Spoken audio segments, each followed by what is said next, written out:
He's going to be on channel 2, so if they're listening for him, tell him channel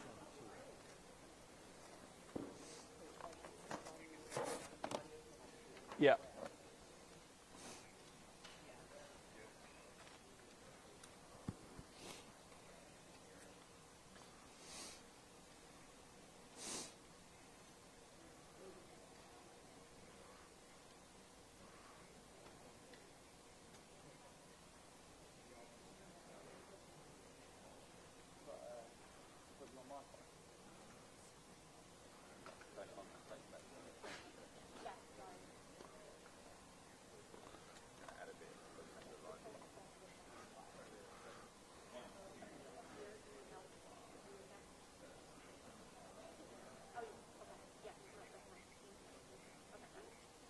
I do.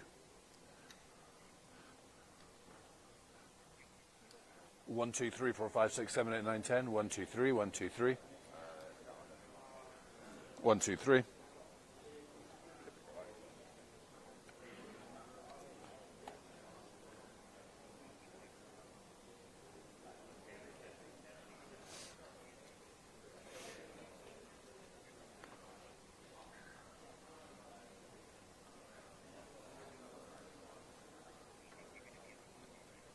Cool.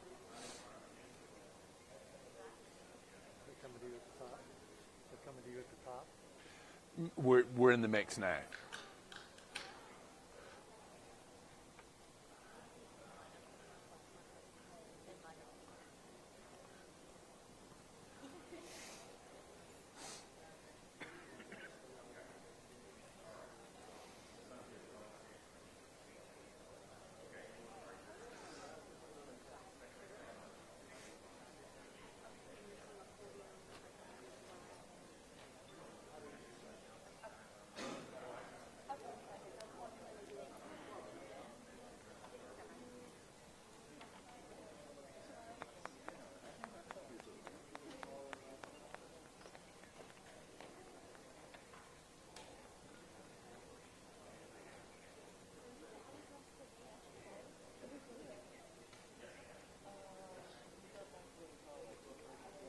Well, obviously, anticipation. We are waiting to get more information. We are waiting for the opportunity to ask questions, to try and fill out some more of the details, to add to that fantastic reporting that Evan was just giving you on air now. I would guess that by the level of preparation, for those that didn't hear, 7:30 at the soonest, so at least 30 minutes, possibly more. Just hearing now, it's going to be at least 30 minutes, John, before this press conference starts here on the campus in Orem, Utah, where we will be getting more information. We expect that Kash Patel, the director of the FBI, will be here. I imagine that the governor of Utah might be here. Of course, the Utah Public Safety will be here. And they have in the past given us information, and they have also taken a limited number of questions. So we are hoping to get that chance to fill out, to ask questions, to really get more of a picture, more of an idea of how this transpired. John?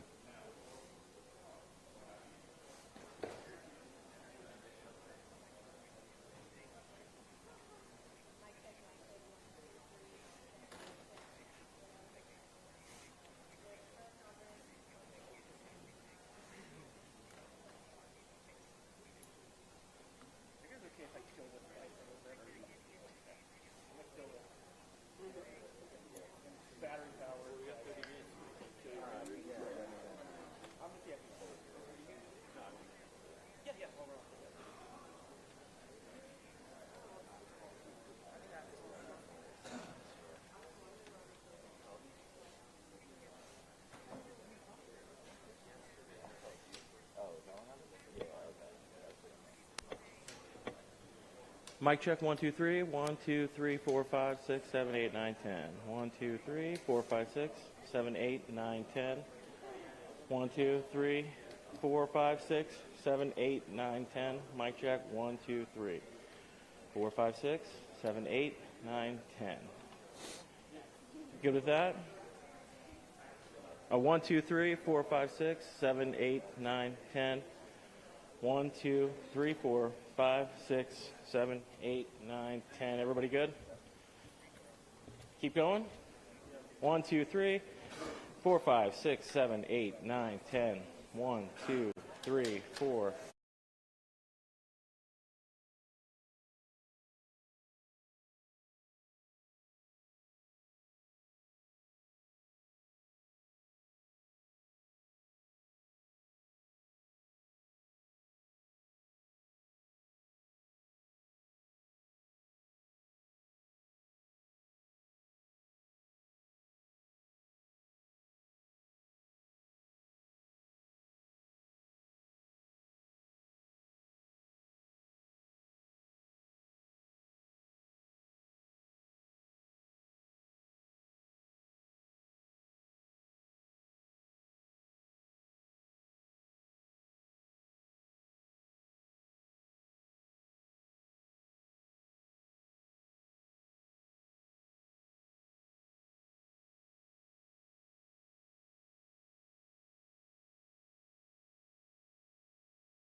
Breaking news tracker. We'll come back up in from about Dunwoody. How 10 or many 15 cars for are we another one. talking about?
Check 1 2. Check 1 2. Check mic check 1 2 3 4 5 6 7 8 9 10. 1 2 3 4 5 6. We're hoping to get at least a 3-minute warning when they start walking, but we haven't got that yet. So 1 2 3 4 5 6 7. Everybody good? 1 2 3 4 5 6. Good.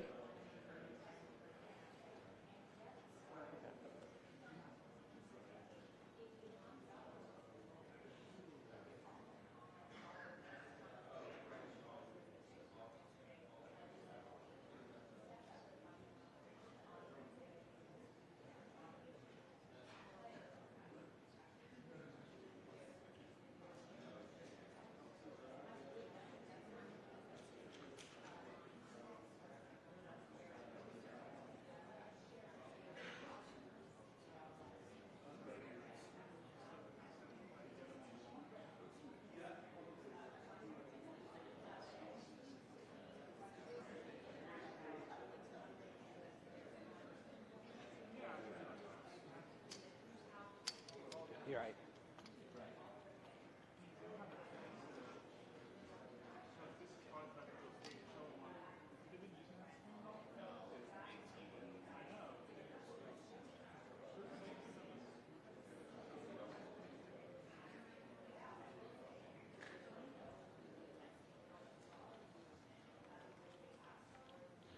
So still no official word on the start time. We will try to give at least a 5-minute warning on that, but we'll do our best on that. So.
We need my mic. Huh? Well, I mean, I haven't touched it either, so. Is that Nick's mic or is that someone else's mic? 1 2 3 1 2 3 1 2 3. 1 2 3 1 2 3 1 2 3. Eddie, do you hear Nick? He said it's extremely low. Yeah. Well, we are hearing that it is not going to be now. We do not have an exact start time. We are told that we will hopefully get a 5-minute warning when that happens. I'm seeing press officials are gathering on the balcony above me, but no word yet on exactly when. We hope to be able to give you a 5-minute warning when that comes. John?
heard them say they're holding on the name until it is announced in the presser.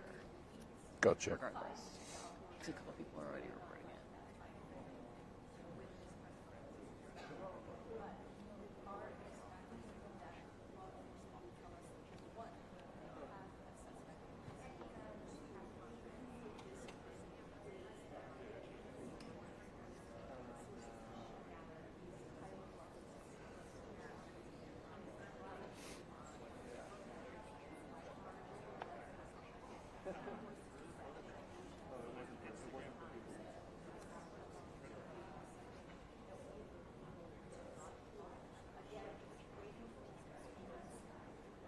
We're led to believe that Kash Patel, the FBI director, will be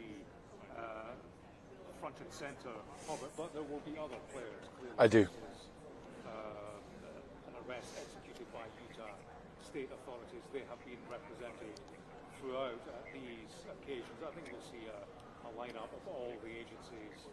Oh, it's whatever, don't worry. Of a successful conclusion, they will presumably all want to have their input and demonstrate their involvement. Gotcha. Kash Patel's Yeah. an interesting one, Cool. and I Oh, wonder if he will great. get questions to Sounds good. Last night was a news conference. He was present, having flown in, and of course he's been controversial in this particular episode. Controversial to the extent that you wonder about his long-term future. 48 hours ago, in the immediate aftermath, No, not yet. soon after, he tweeted, he posted on X that the suspect who had committed the killing, I'm paraphrasing, was in custody. Said that with a degree of certainty, asserting that this individual had committed murder. And of course, that does many things. I mean, the public react, drop their guard, perhaps, in an area where there is a killer on the loose. It also does have an influence and impact on the investigation at a time when the public are being asked to be wary, but also contribute information. So that was one tweet. The public, there would be a reaction to that, people switching off, perhaps. But of course, what he did very soon after that was to say that suspect has been interrogated and has now been released. So, that was messy. That was a mixed message coming from the very top, nothing less than the director of the FBI, So, the question for him is, what are you playing at? And that was a question for him last night. But at a news conference, at a time when journalists want to ask questions, need to ask questions, and there are questions that would, that would benefit the investigation in terms of details that need to be relayed to the public. There was no questions. When Kash Patel turned up, it was statements only, and nobody can ask anything. So nobody could ask him. Actually, I tried on his way out. Asked him about his business of tweeting. Did you misrepresent the investigation at a critical stage? Did you endanger public safety? These are questions that won't go away easily for Kash Patel.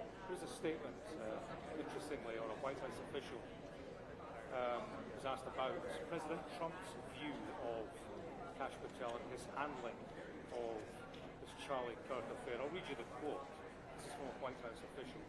Director Patel is working night and day on this case. Anyone who doubts his resolve and dedication, especially when Charlie was such a close friend to him, simply is using this extremely sad moment in a disgusting act of political gamesmanship. The focus is justice, and this killer will face the full wrath of the justice system. So, a support, a bolstering of Kash Patel of sorts, but I do wonder if we'll hear from the President, the man who appointed him, if we'll hear full-throated support, or indeed if his position at the top of the FBI is something of an issue. Clearly that's not the issue of the day right now. The issue of the day is this arrest. Who is Tyler Robinson? Why did he do this? What was the motivation behind this public execution of a high-profile political figure in this country? I do get the impression, Matt, that Donald Trump has bounced everybody into this announcement, the breaking of the news. We got a late shout to get to this place. We were told it was going to be a news conference at the top of the hour. That was 45 minutes ago, and keep being told it's been delayed. You know, we'll give you a 5-minute warning, but that 5-minute warning seemed rather more than 5 minutes away to me. So the press being corralled into Utah Valley University, where the shooting took place. No indication as to when this is going to start. They will want to be dotting their I's and crossing their T's. Kash Patel will be hosting this news conference. Certainly won't want to flirt with inaccuracy on this one. So, you know, there are reasons, I suppose, why there is delay, why they want to cross-check what the president has told us live on national television. They have a name. There will be ongoing searches of Tyler Robinson's property. He will be questioned. His family will be questioned. There will be cross-referencing with the evidence they have, the DNA presumably on the weapon, the palm print, the forearm print, the footwear impression they say they've collected from the roof and from the escape route that the shooter took. So all of that work is ongoing right now. I suppose in terms of the detail and the press conference, that's up in the air at the moment, Matt, but my guess, it's only a guess, is it shouldn't be too long away. Everything, all the furniture, journalists, international media are in place, just waiting for Kash Patel, the man himself.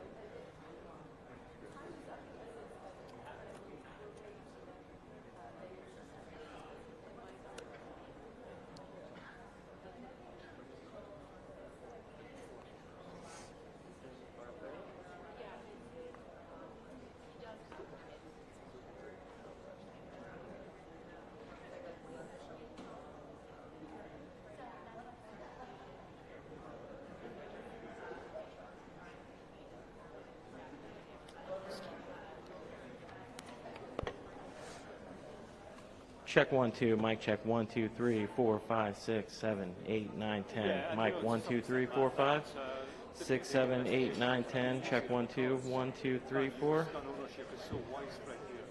You see that driving on the streets, gun ranges, gun shops, and so on. There is wide access for a large number of the population. So in terms of pursuing that route as a method of matching individuals to weapons, clearly that wasn't going to be necessarily a fruitful line of investigation. I spoke to the mayor of Orem last night. He was at a vigil.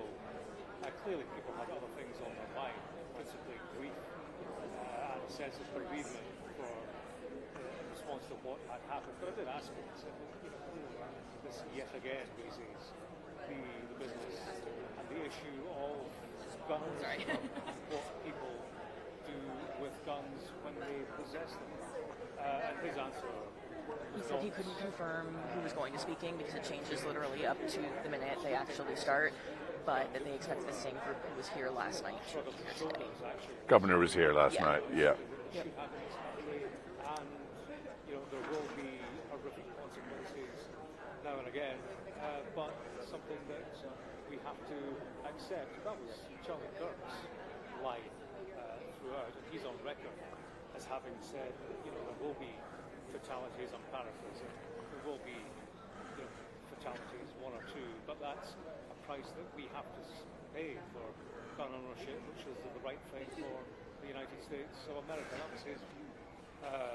You know, I get the sense that is a widely held view. One thing that strikes me, Matt, and we've had this shooting, you know, we have had other shootings in the past few weeks.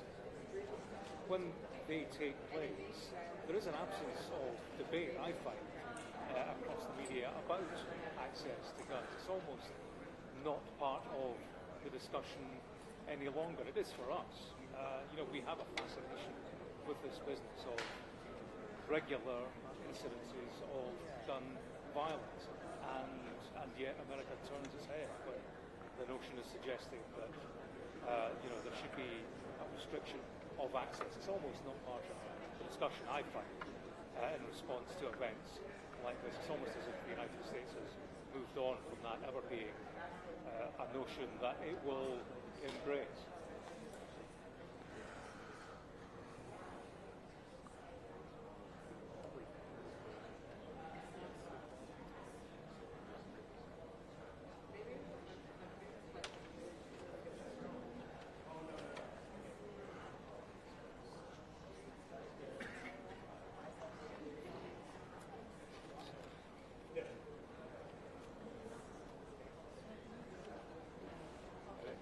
Hard fact would be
That's what the press conference is for. I'm like, what? You think they're going to tell us all the information before they walk in here? That's going to be the governor or Congress. Dude.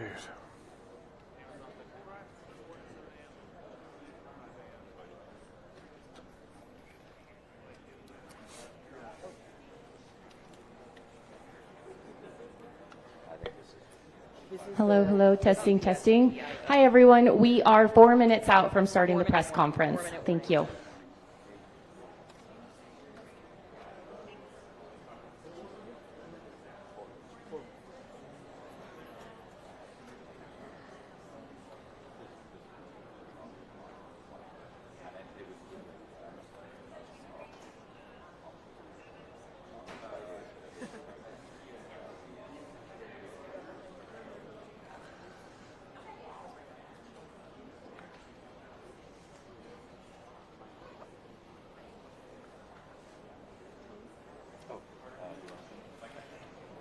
But this is the camera that, I presume I should get out of the way, but I was told to just get in the way.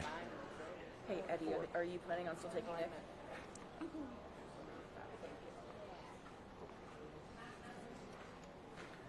Eddie, can you hear me?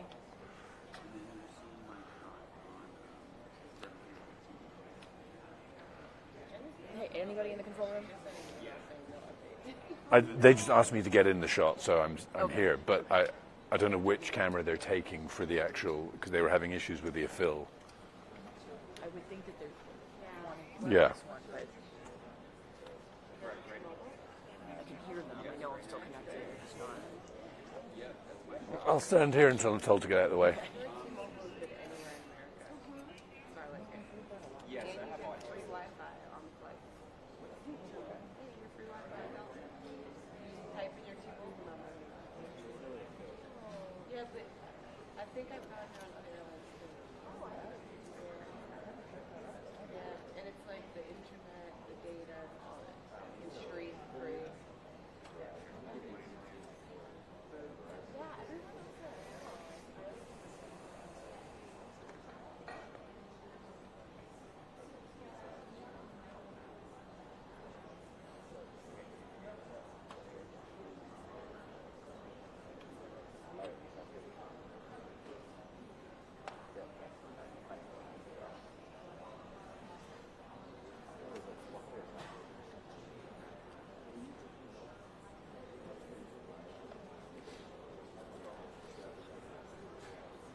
Okay.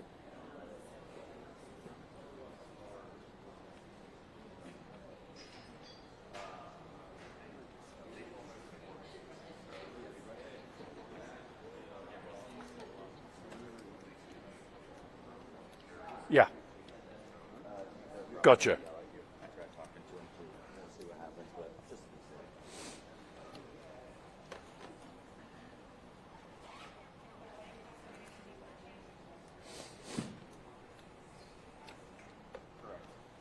That was okay. I was like, I was like, oh, no, go get me. And then I was like, no, that is okay.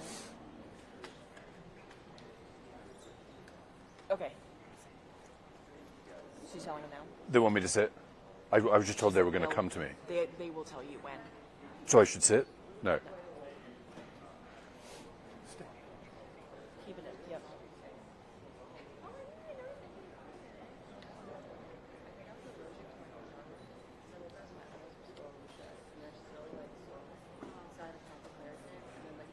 That's right, John. We were given a 4-minute warning 3 minutes ago, so we are expecting any second to see the officials coming in. We are told to expect a similar cast of characters that we saw last night. That would be the governor, that would be the Utah Public Safety Commissioner, that would be Kash Patel from the FBI, and the FBI's special agent in charge. John, any second we should be seeing them coming into this room for the press conference. That 4-minute warning has now expired, so any second now, John, we should be hearing more information in this case.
Sorry, who has to redial the other control room?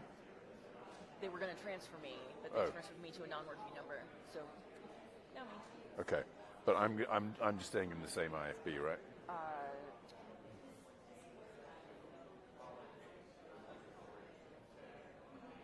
Hey Joshua, this is Andy with Nick. You should be on 6280. So I should change. Yeah, change IVs. You sure? You want him on cam? Yeah, they want you standing. So you gotta redial the IFB. I can do it too. 404. You sure? Yes. Okay. 404-878-6280.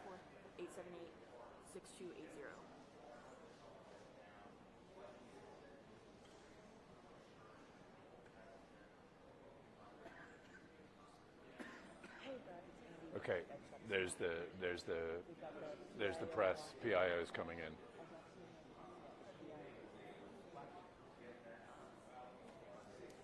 I do. Hi.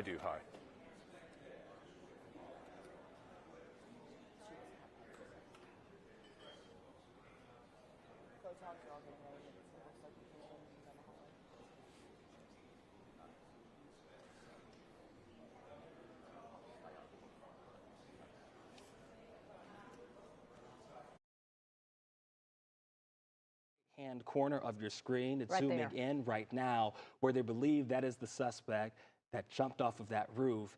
And they originally said that he went into wooded areas, but they cordoned off that area. According to the FBI, they had searched it as well, and they were unable to find him and track him down. Right. Charlie Kirk, 31 years old. He was doing what he has been doing for several years, and that is speaking to a tremendous crowd. Big crowds. 3,000 people gathered there to hear him speak at the Utah Valley University campus.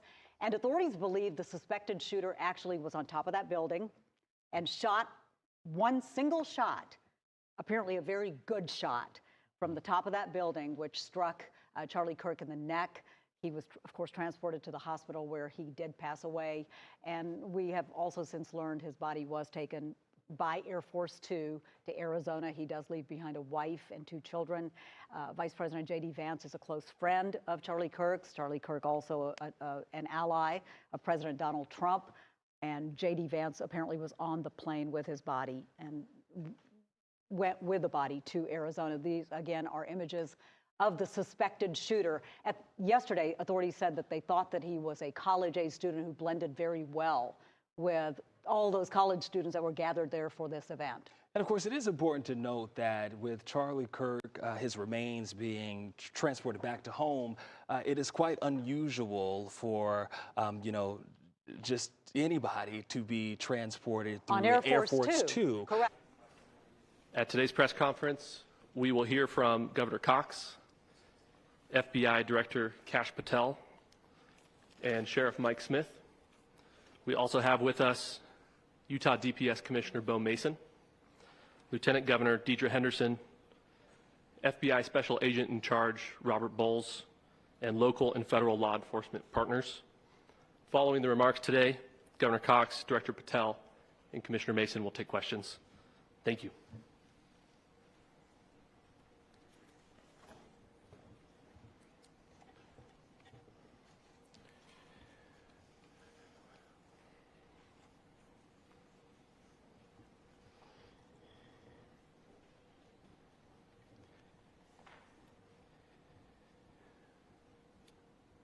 Good morning, ladies and gentlemen. We got him. On the evening of September 11th, a family member of Tyler Robinson reached out to a family friend who contacted the Washington County Sheriff's Office with information that Robinson had confessed to them or implied that he had committed the incident. This information was relayed to the Utah County Sheriff's Office and scene investigators at Utah Valley University. This information was also conveyed to the FBI. Investigators reviewed additional video footage from UVU surveillance and identified Robinson arriving on UVU campus in a gray Dodge Challenger at approximately 8:29 a.m.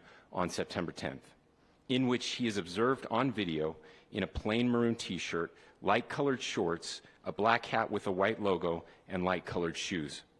When encountered in person by investigators in Washington County on September 12th, in the early morning hours, Robinson was observed in consistent clothing with those surveillance images. Investigators interviewed a family member of Robinson who stated that Robinson had become more political in recent years. The family member referenced a recent incident in which Robinson came to dinner prior to September 10th, and in the conversation with another family member, Robinson mentioned Charlie Kirk was coming to UVU. They talked about why they didn't like him and the viewpoints that he had. The family member also stated Kirk was full of hate and spreading hate. The family member also confirmed Robinson had a gray Dodge Challenger. Investigators identified an individual as the roommate of Robinson. Investigators interviewed that roommate, who stated that his roommate, referring to Robinson, made a joke on Discord. Investigators asked if he would show them the messages on Discord. He opened it and showed several messages to investigators and allowed investigators to take photos of the screen as each message was shown by Robinson's roommate. These photos consisted of various messages, including content of messages between the phone contact named Tyler with an emoji icon and Robinson's roommate's device. The content of these messages included messages affiliated with the contact Tyler, stating a need to retrieve a rifle from a drop point, leaving the rifle in a bush, messages related to visually watching the area where a rifle was left, and a message referring to having left the rifle wrapped in a towel. The messages also refer to engraving bullets and a mention of a scope and the rifle being unique. Messages from the contact Tyler also mentioned that he had changed outfits. I know there has been speculation as well as to the writing on those casings, those bullet casings, and I believe we have that as well. And I will share that with you now. So the area north of Campus Drive Road where the suspect crossed over, you saw some of that in the video that we released last night, consists of a grassy area with trees on the edge of the UVU campus. Investigators discovered a bolt-action rifle wrapped in a dark-colored towel. The rifle was determined to be a Mauser Model 98 .30-06 caliber bolt-action rifle. The rifle had a scope mounted on top of it. Investigators noted inscriptions that had been engraved on casings found with the rifle. Inscriptions on a fired casing read, "Notices, bulges, capital OWO, what's this, question mark." Inscriptions on the 3 unfired casings read, "Hey fascist, exclamation point, catch, exclamation point." Up arrow symbol, right arrow, and symbol, and 3 down arrow symbols. A second unfired casing read, "Oh Bella Chow, Bella Chow, Bella Chow, Chow Chow," and a third unfired casing read, "If you read this, you are gay, LMAO." We are indebted to law enforcement across the state who's worked seamlessly together, local law enforcement, state law enforcement, and our federal partners with the Federal Bureau of Investigation. We're grateful for everyone who worked together in such a short amount of time to find this person and to bring justice. I want to thank the public who has been so engaged, reviewing videos, helping us with sending in tips, and helping us get to this point. I want to thank the family members of Tyler Robinson who did the right thing in this case and were able to bring him into to law enforcement as well. I especially want to thank the family of Charlie Kirk, Erica, Charlie's parents, his children. I want us to be thinking of them as we bring justice in this case, they will be involved in that justice. We will be working very closely with them as we move through this process as well. This is a very sad day for our country, a terrible day for the state of Utah, but I'm grateful that at this moment we have an opportunity to bring closure to this very dark chapter in our nation's history. With that, I will now turn the microphone over to the Director of the FBI, Kash Patel. Thank you, Governor. This is what happens when you let good cops be cops. The FBI and our partners are proud to stand here today together to bring justice to the family of Charlie Kirk and honor his memory. I want to express my deep gratitude to President Trump, the Vice President, and the entire White House who have been so incredibly supportive with both resources and just personally to the FBI as a team. They had our backs the entire way, and I just want to express my gratitude for giving us the resources we need to operate in this space to bring this sort of justice at this sort of speed. In 33 hours, we have made historic progress for Charlie. Governor Cox, our partnership has been absolutely incredible these last few days. Our partnership will endure. Your state and local partners, your sheriffs, your DPS community has been unbelievably impressive in the hardest of times. And a case like this cannot be solved, cannot be brought without partnering with your state and local authorities. The FBI has a certain role to play, and we will play that role, and we will lead out for the federal government. But Governor Cox, we are so grateful for your state partnership that led out on this investigation. A little bit of the timeline. Charlie was shot at 12:23 p.m. on Wednesday.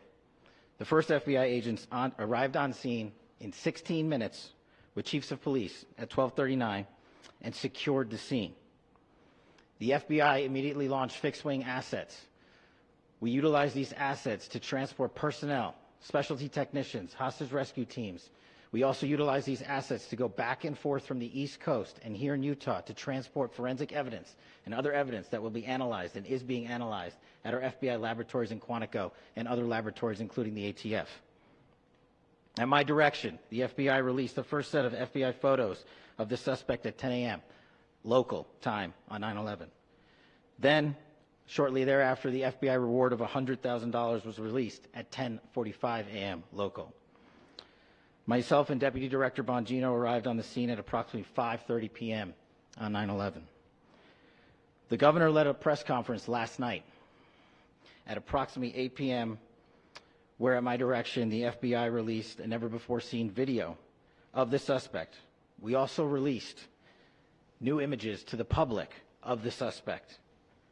And just last night, the suspect was taken into custody at 10 p.m. local time. In less than 36 hours, 33 to be precise, thanks to the full weight of the federal government and leading out with the partners here in the state of Utah and Governor Cox, the suspect was apprehended in a historic time period. And I want to highlight what Governor Cox said. This would not have been possible without you, the media, and you, the public. That's why we went so public, so fast, and we're so transparent, and we're committed to that transparency. The crime scene, just a little bit there. It is a large crime scene. State and local authorities, along with federal authorities, processed that crime scene quickly. And I even had the ability to walk through that crime scene and walk through the steps the suspect took to learn more about what was needed and what resources we needed to bear to create a full picture for the FBI and leadership back in Washington. Furthermore, thankfully to state and local partners, forensic evidence has been seized and continues to be garnered. Forensic evidence has already been evaluated at FBI laboratories in Quantico and state and local authorities here. We will continue to process evidence as we see it, as we collect it, and we will continue to deliver to Governor Cox and his team. Last night, we had a total of approximately 7,000 leads.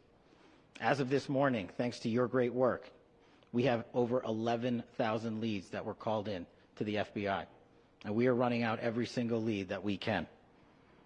Every one of those leads will be run out. The arrest is a testament to the dedication of good law enforcement being great and partnerships in law enforcement, which I've tried to highlight as my tenure as the director of the FBI. There is no better relationship for law enforcement than the FBI to partner with state and local authorities, and you've seen it here in these last few days. The FBI Salt Lake Field Office, along with our offices in LA, Phoenix, Denver, San Antonio, Las Vegas, Pittsburgh, Buffalo, our headquarters component in Quantico, all participate in the FBI. I want to express my deep gratitude to the employees of the FBI, the men and women, the evidence response team tacticians, the special operators, the agents, the support staff. You have done monumental work in historic time when the public, who had a right to demand such an expeditious solving of an investigation, the FBI answered that call diligently, critically important to our nation, and we delivered. And I'm proud to be their leader, and I'm proud to be the director of the FBI. This is very much an ongoing investigation, as the governor said, and we will continue to work with state and local authorities to develop the investigation, to provide them the evidence they need for their ongoing prosecutions, and we will be here to answer every call they absolutely have, as long as it takes, for as long as we need to find and apprehend whatever suspects were involved in this crime. Lastly, to my friend Charlie Kirk, rest now, brother. We have the watch, and I'll see you in Valhalla.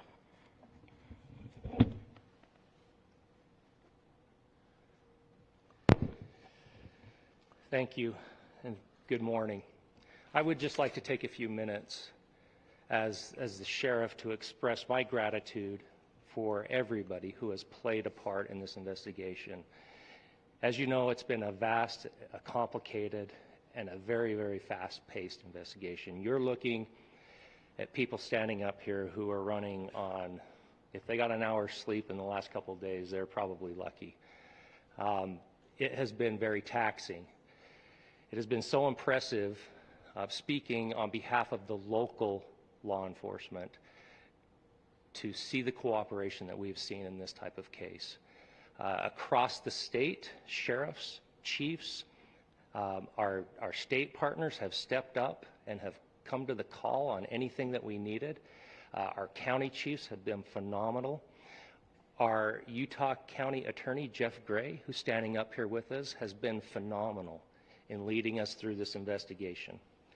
I would like to thank the federal government for their resources, their assets. Our local team here, our FBI team, has been extraordinary in helping us work through this and bring this person to justice.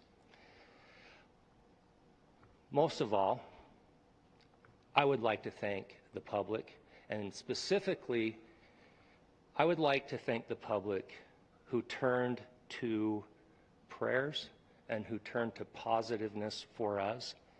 I would like to thank them on behalf of the law enforcement community, because we needed those prayers. That's what we needed to get through this. We needed your support, and you gave it to us. We needed your patience, and you gave it to us. And I would like to thank you for the Kirk family, because that's what they need, is your support and your prayers, and that will get us through all of this. So thank you, everybody, for everybody that have stepped up. We've had such a phenomenal response to this. Thank you.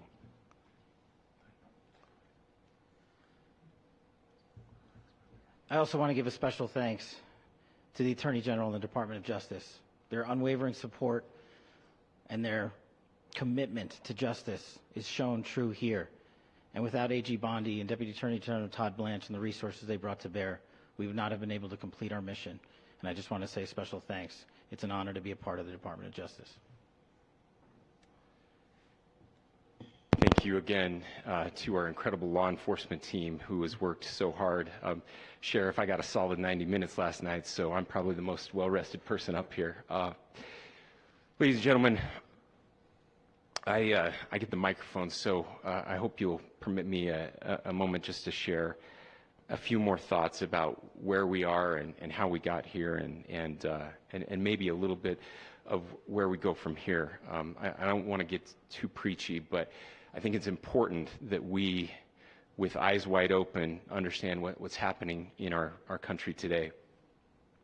I've heard people say, well, why are we so invested in this? There's violence happening all across our country, and violence is tragic everywhere. and every life taken is a child of God who deserves our love and respect and dignity. This is certainly about the tragic death, assassination, political assassination of Charlie Kirk. But it is also much bigger than an attack on an individual. It is an attack on all of us. It is an attack on the American experiment. It is an attack on our ideals. This cuts to the very foundation of who we are, of who we have been, and who we could be in better times. Political violence is different than any other type of violence for lots of different reasons. One, because in the very act that Charlie championed of expression, that freedom of expression that is enshrined in our founding documents, in having his life taken in that very act, makes it more difficult for people to feel like they can share their ideas, that they can speak freely. We will never be able to solve all the other problems, including the violence problems that people are worried about, if we can't have a clash of ideas safely and securely. Even, especially those ideas with which you disagree. That's why this matters so much. Over the last 48 hours, I have been as angry as I have ever been, as sad as I have ever been. And it was, as anger pushed me to the brink, it was actually Charlie's words that pulled me back. I'd like to share some of those. And specifically right now, if I could, I need to talk to the young people in our state, in my state, and all across the country. As President Trump reminded me, he said, you know who really loved Charlie? The youths. And he's right. Young people loved Charlie, and young people hated Charlie. And Charlie went into those places anyway. And these are the words that have helped me. Charlie said, when people stop talking, that's when you get violence. He said, the weak can never forgive. Forgiveness is the attribute of the strong. The only way out of the labyrinth of suffering is to forgive. Welcome without judgment, love without condition, forgive without limit.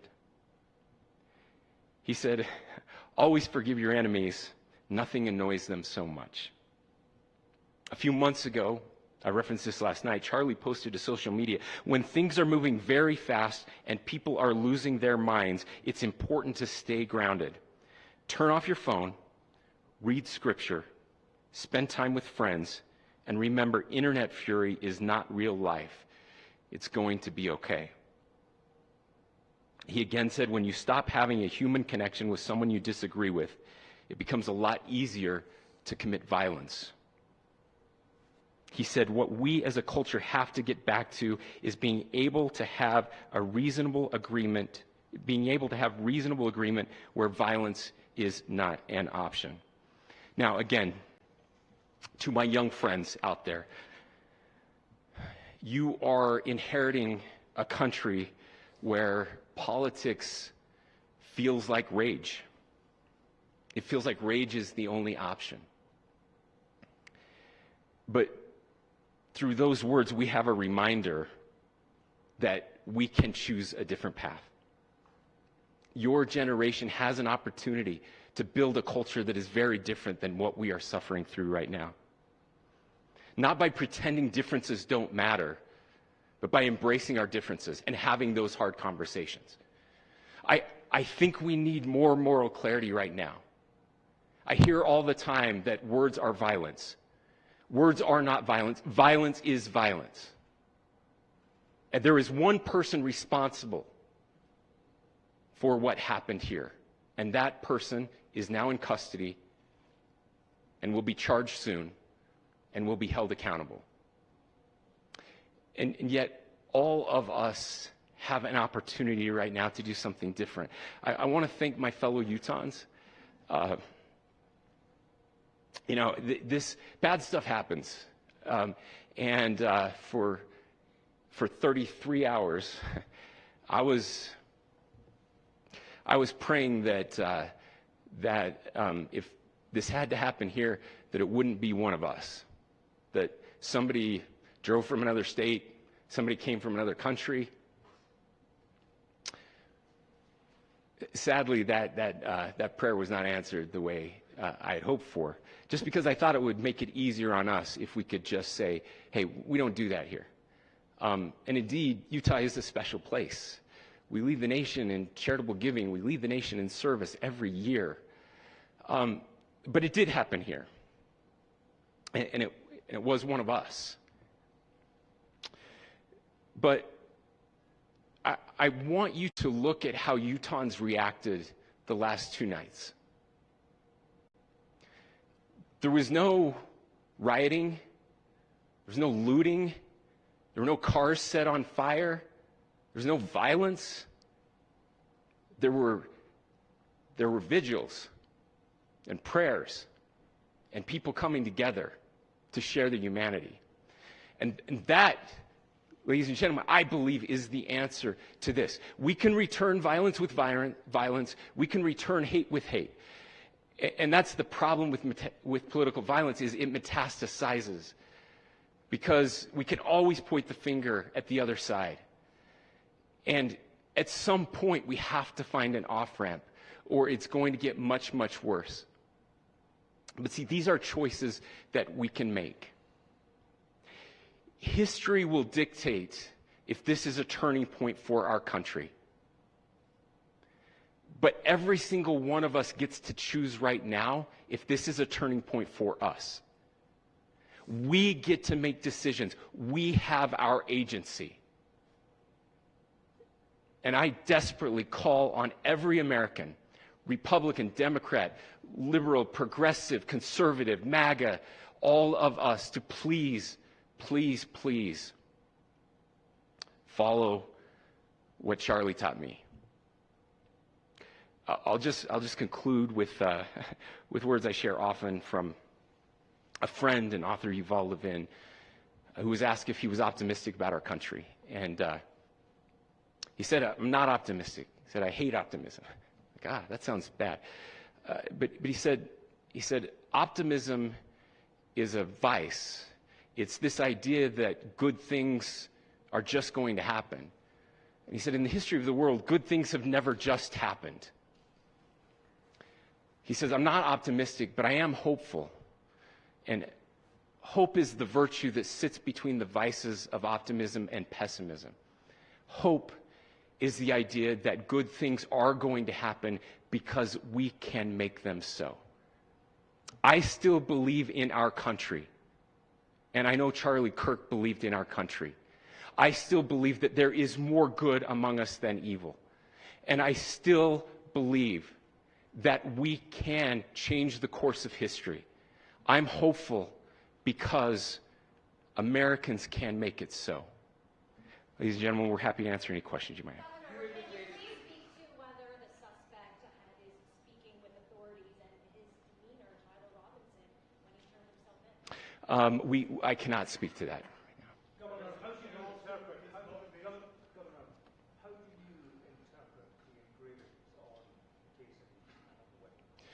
Well, I will leave that up to you to interpret what those engravings mean. I think the clearest one that says "catch fascist," there's not.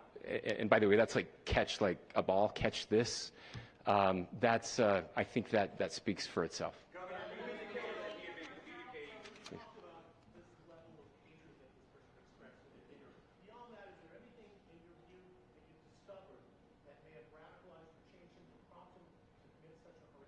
There's nothing more that we can share at this time. Governor, you indicated that you've been communicating with a friend on Discord about the gun. Do you anticipate any more arrests? We do not at this time have any information that would lead to any additional arrests. Do you believe you acted alone? Yes, but the investigation is ongoing.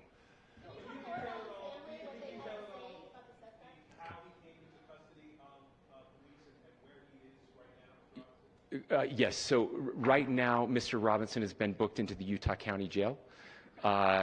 You heard the president this morning report that that he was taken into custody. That his family and a friend helped to deliver him into custody of law enforcement in Washington County. For those of you that don't know where Washington County is, it is the southwesternmost part of the state of Utah. It's about a 3.5 to 4 hour drive from here, where we are right now, and that's where he lived and where they turned him in. Please, I'll go here. I can't share any more than what I've already shared. Yeah.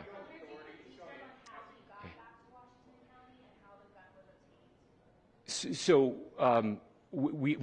how we obtained the gun? The gun was found here. So I don't have much more details on that. We do know that he drove. We had his car here on campus, and then we had his car going south back to the St. George. It's actually the city of Washington in Washington County. Is he talking with authorities? Did he discuss a motive? I'm sorry? Did the suspect plan to carry out any other attacks? We don't have any information that would lead us to believe that.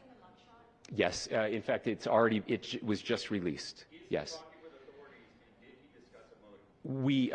I can't answer that right now. Can you clarify? Over here.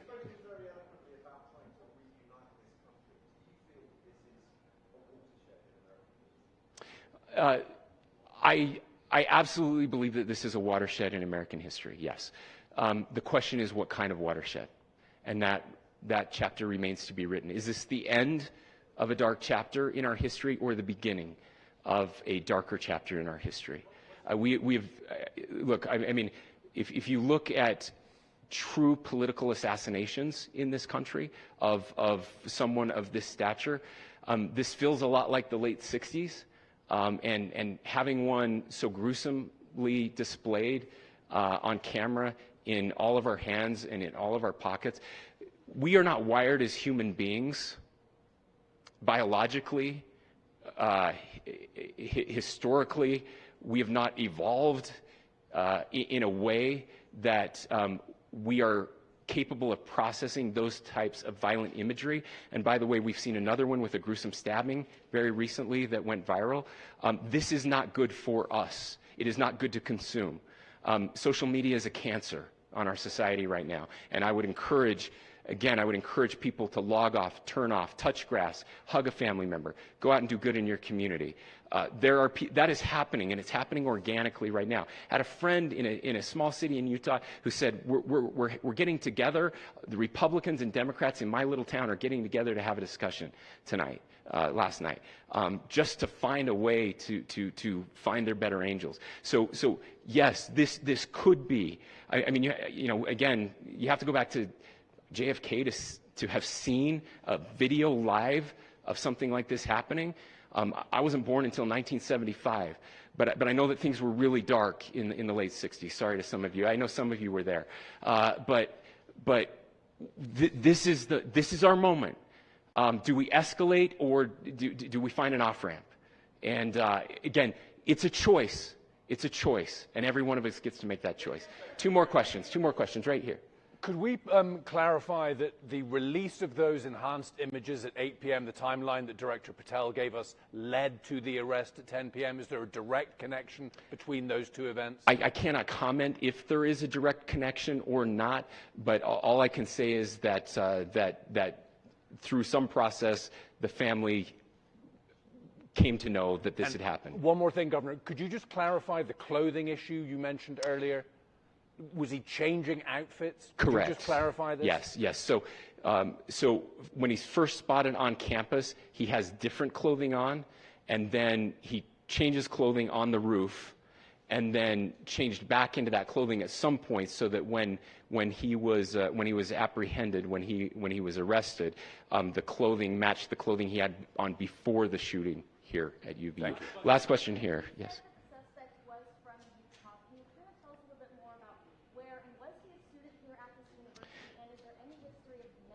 Yeah. So I don't have any information on the mental illness part. He was not a student here at UVU. He was living and had lived for a long time with his family in Washington County, in the southernmost part of our state. Thank you, everyone, for your great work in getting this information out. I would just say, process-wise, this may be important. I know many of you aren't familiar with the process in Utah. I think it's important that you understand that. Basically, we have 3 days for charging documents to be filed. A CI will be filed. We'll have more information then, more detailed information as those charging documents are filed in preparation for a preliminary hearing. So 3 days. So we would anticipate then that early next week those charging documents will be filed. We will obviously be working. The county attorney will be working very closely with Mr. Kirk's family as those documents and decisions are prepared and made. Thanks, everyone. All right, you have just been listening to officials there in Utah give an update about the shooting death of conservative activist Charlie Kirk. Some of the big key takeaways, obviously, we are now learning the identity of the suspected gunman. That name, Tyler Robinson. And I believe we have his booking shot, his mug shot, do we not? All right, I think we're getting it, but he is 22 years old, apparently from Washington County, Utah, which is about 3.5 hours south of where the shooting actually took place. Apparently lived with his family, and according to the governor, Spencer Cox, it was a family member who actually turned him in and said, you need to go to authorities. 123. All right, so here it is. This is the mugshot, again, of the suspected gunman. This is Tyler Robinson. He has been booked into the Utah County Jail. When we just heard from officials, they were giving basically a timeline, a lot of which has been what we've been able to report, in our earlier days today and yesterday as well. But one thing that I did want to point out is that they said that there was a rifle that was left in the woods. We had talked about that, but they also talked about that bolt-action rifle, had a scope mounted, and then there were some inscriptions on those bullet cases. What those inscriptions mean, I think, is certainly something that is going to be discussed and investigated. Fascist was one of the words written. Catch, as in catch me if you can, but just the word catch. And then also, he had another one, if you read this, you are gay, LMAO. There were two others that they did talk about, but it was kind of hard to understand or interpret what those may have meant. So we do think that we'll probably learn new information about that in the coming days. There's so much information that just came out from Utah's governor. And who is this young man is one of the things that obviously they're going to be asking. A lot of you are asking, who is he? Why did he do this? Just to maybe get a little bit more into his head and what he was thinking. They said that they spoke with a roommate, and according to family members, this is according to family members, according to these authorities, that he was full of hate and spreading hate, and also told his family that he knew Charlie Kirk, was coming to Utah. There were messages on the social media Discord. And also, they said, according to his family members, that Robinson had become more political. They also said that he did not like the viewpoints of Charlie Kirk, obviously very conservative. Those are, those details that have been coming out here. The director of the FBI, Kash Patel, do want to mention that, he applauded and touted his team for how fast they've been able to work, saying that Charlie Kirk was shot just before 1 o'clock Wednesday. The suspect was captured last night, so he did want to tout and let his team know that he was proud for what they were able to accomplish. I just want to leave it with this, and this is what the governor said. He said that this is a turning point for our country. He said, your generation can choose a different path, talking to the young people that Charlie Kirk spoke to throughout his career. All right, we're going to have more coverage about this on Atlanta News First at noon. You can also listen to the Atlanta News First podcast by searching Atlanta News First on your preferred listening platform.